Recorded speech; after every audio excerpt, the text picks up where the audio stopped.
Olá, meus irmãos, a paz do Senhor a todos vocês. Estamos aqui para darmos continuidade ao nosso assunto sobre escatologia bíblica. E este é o último vídeo da série Arrebatamento da Igreja.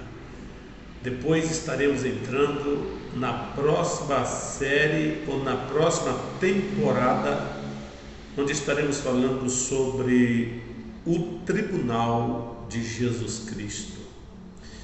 Queridos irmãos, como assim por falar? O nosso assunto é ensinos figurativos da Bíblia sobre o assunto em pauta, sobre o arrebatamento da igreja, no sentido figurativo, na vida de Israel, na vida cotidiana do povo israelita. Nós temos ali, portanto, uma mensagem simbólica de todo o contexto ensinado até aqui. Pois bem, nós vamos então começar abordando um dos personagens enigmáticos da Bíblia, que é Enoque. Esses ensinos mostram principalmente que a Igreja de Jesus Cristo, ela não participará da grande tribulação. Ela será tirada da terra antes que venha sobre este mundo tudo aquilo que está revelado no livro de Daniel, no livro de Apocalipse e outros profetas que Deus revelou assuntos relacionados ao futuro, como Israel, Isaías, Daniel, Isaías, Ezequiel, Joel, Amós e tantos outros. Pois bem, no livro de Gênesis, no capítulo de número 5, versículo 24, com Hebreus 11 e versículo 5, assim diz a palavra: Enoque andou com Deus e já não se foi encontrado, pois Deus o havia tomado para si. Esse translado de Enoque é um sentido muito figurativo que mostra a igreja sendo tirada da terra justamente antes que inicie a grande tribulação. Em Hebreus, no capítulo 11, versículo 5, diz assim: pela fé, Enoque foi arrebatado, de modo que não experimentou a morte, e já não foi encontrado, porque Deus o havia arrebatado.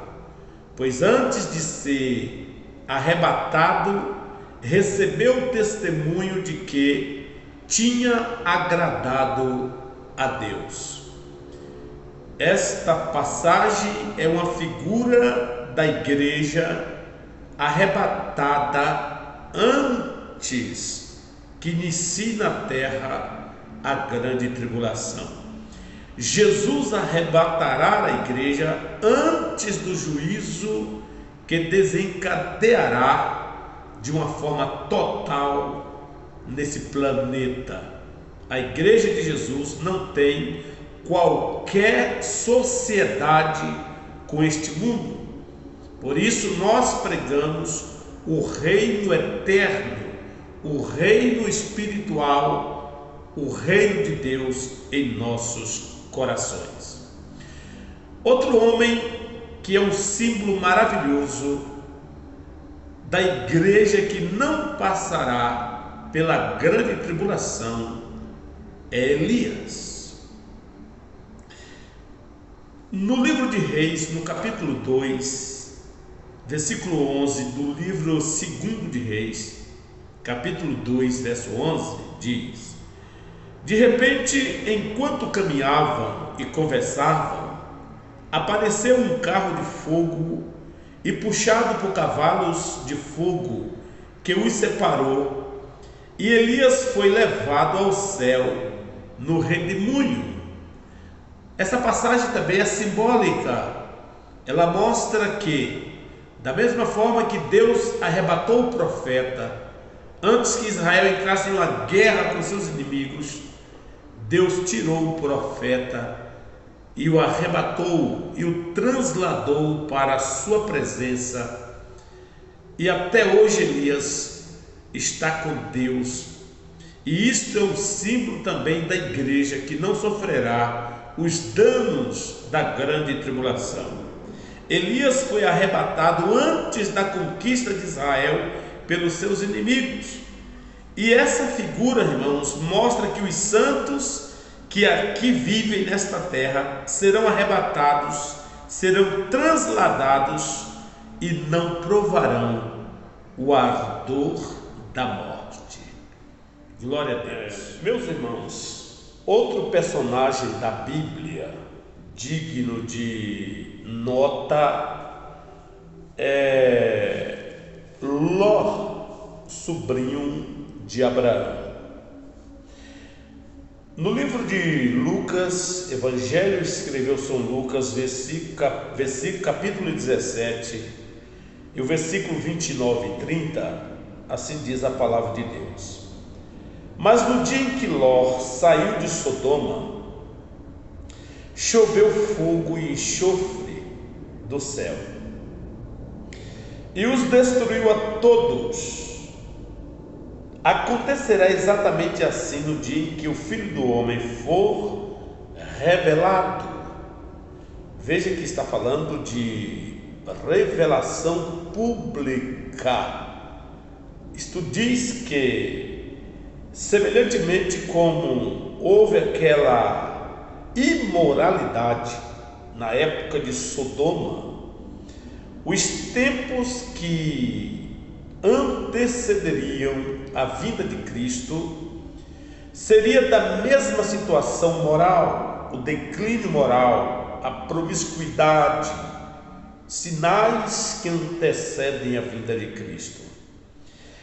E isto diz que Ló foi posto salvo depois que Sodoma foi castigada por Deus, antes que Deus mandasse um juízo sobre Sodoma. Ele cuidou na salvação de Ló, de tirar Ló dali. E como nós conhecemos a história, 2 anjos de Deus foram enviados para fazer esta libertação. E então, depois que ele se manteve salvo em um lugar de proteção, aí então Sodoma foi totalmente destruída. Isso nos ensina que Jesus, dentro dessa afirmativa, diz que a igreja de Jesus Cristo também será tirada dessa terra antes que venham os grandes juízos de Deus, conforme o Apocalipse registra. Glória a Deus. Personagem que é digno de nota é José. José tem uma história maravilhosa nas Escrituras, e o que nós podemos aprender de José, que retrata, que simboliza a igreja de Jesus Cristo sendo tirada dessa terra antes da catástrofe que virá sobre este mundo. O que nós aprendemos no capítulo 41 de Gênesis é que José teve para si uma esposa gentílica, que não era da linhagem dos seus pais, dos seus antepassados. Então, esta mulher que casou com ele casou justamente antes da catástrofe da fome que veio sobre o Egito e as nações vizinhas. Isso é muito significativo. Outro fato na vida de José foi a sua revelação aos seus irmãos. Quando ele estava a sós com seus irmãos, ele se revelou, aquele encontro de José com os irmãos, etc. Mais tarde, os egípcios tomaram conhecimento. Veja como é interessante. Quando eles já estavam num grande banquete, aí foram avisados a Faraó e aos povos do palácio que José havia encontrado com seus irmãos.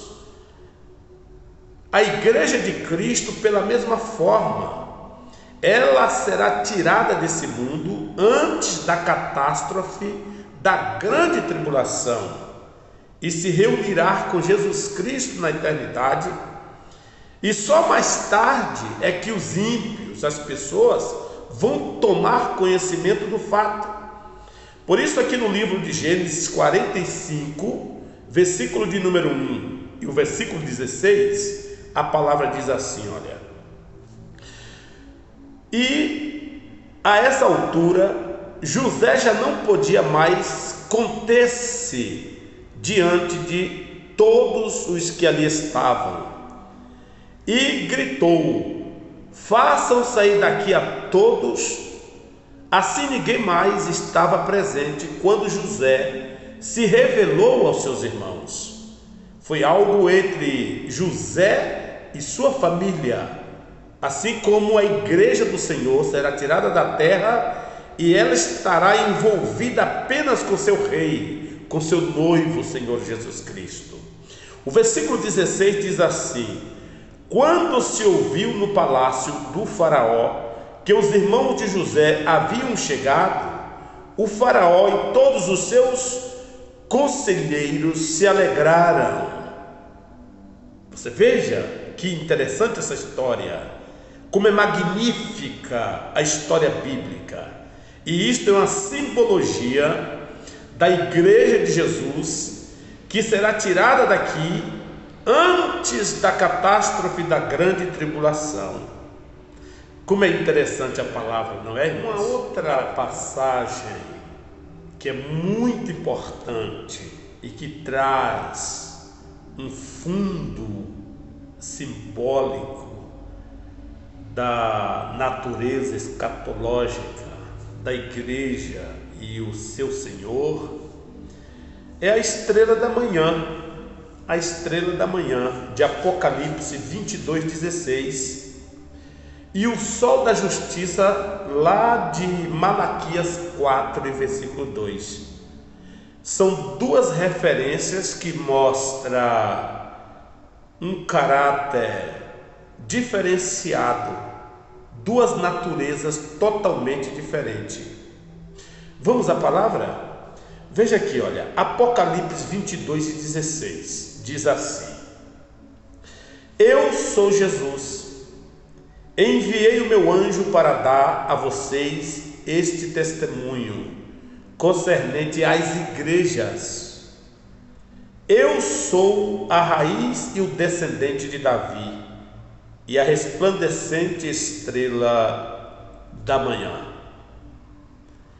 Esta referência, Jesus Cristo está numa linguagem simbólica dizendo ser a estrela da manhã, aquela estrela que fica da alva, quando o dia está amanhecendo e ela está brilhando radiante.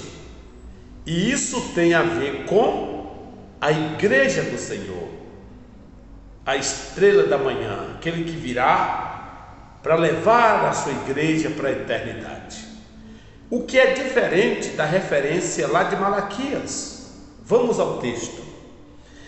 Malaquias 4 e o versículo de número 2. Mas para vocês que reverenciam o meu nome, o sol da justiça se levantará, trazendo cura em suas asas, e vocês sairão e saltarão como bezerros soltos do curral. Isso é profético.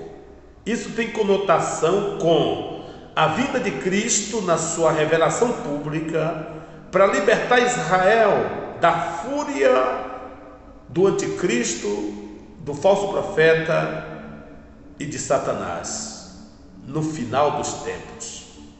A estrela da manhã sempre precede o sol. Antes que venha o sol, a estrela vai embora. O sol fala de justiça, o sol da justiça. Jesus está vindo para Israel e para as demais nações como aquele que vem executar a justiça divina nesse mundo caótico. O que é diferente de Jesus como estrela da manhã, que virá para a igreja em silêncio para arrebatá-la e levar para o céu. Você compreendeu como é interessante as Escrituras nos seus detalhes? Meus queridos irmãos, uma outra passagem que é importante também, que retrata esse simbolismo da igreja e Cristo, sendo a igreja liberta da grande tribulação ou da grande tribulação pelo seu Senhor, é o caso de Lucas 2, 21 a 40, Jesus Cristo em Belém. Na sua primeira vinda, Jesus, quando nasceu em Belém, ele só foi revelado aos que estavam esperando, como Simeão e Ana. Você lembra dessa passagem? Só os dois tiveram a notícia de Jesus Cristo como sendo aquele enviado de Deus.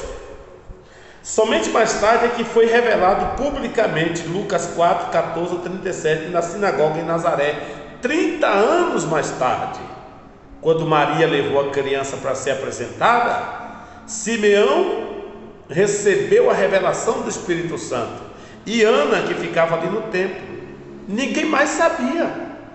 Uma coisa que ficou em segredo até os 30 anos que Jesus se revelou publicamente.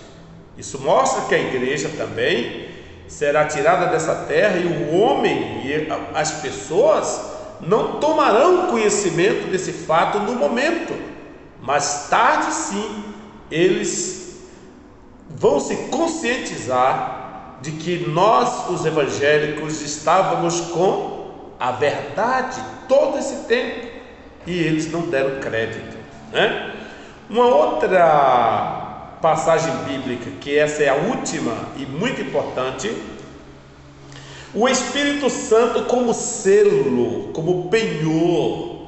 Jesus, quando foi ao céu, ele disse: olha, não vou deixar vocês órfãos, enviarei outro Consolador. E ele nos deu essa garantia, e isto é um símbolo tremendo de que ele de fato voltará para buscar a sua igreja. Efésios, no capítulo 1, versículo 13 e 14, Paulo diz assim: quando vocês ouviram e creram na palavra da verdade, o evangelho que os salvou, vocês foram selados em Cristo com o Espírito Santo da promessa, que é a garantia da nossa herança, a garantia até a redenção daqueles que pertencem a Deus para o louvor da sua glória. Então o que a gente vê aqui, Paulo, nessa escritura tão poderosa, ele explicando para a igreja do seu tempo que o Espírito Santo é um penhor, é uma forma de garantia. Se nós temos o Espírito Santo, que é o regente da igreja nessa dispensação da graça, é porque esse Espírito é uma forma de garantia de que a qualquer momento Jesus Cristo virá para levar sua igreja para o céu. O Espírito Santo, como selo, é a prova de que Deus nos comprou e que somos sua possessão. Entendeu? Ele habitando em nós é um investimento divino, é também um penhor, conforme estamos dizendo aqui. Isso significa que em breve Deus virá para levar toda a sua compra. Nessa ocasião, Jesus virá para levar somente o que é seu.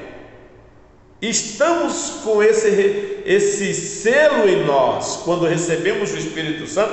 Não estou falando em batismo com o Espírito Santo, porque o crente é salvo quando aceita Jesus e ele é selado com o Espírito Santo. Selado não é batizado.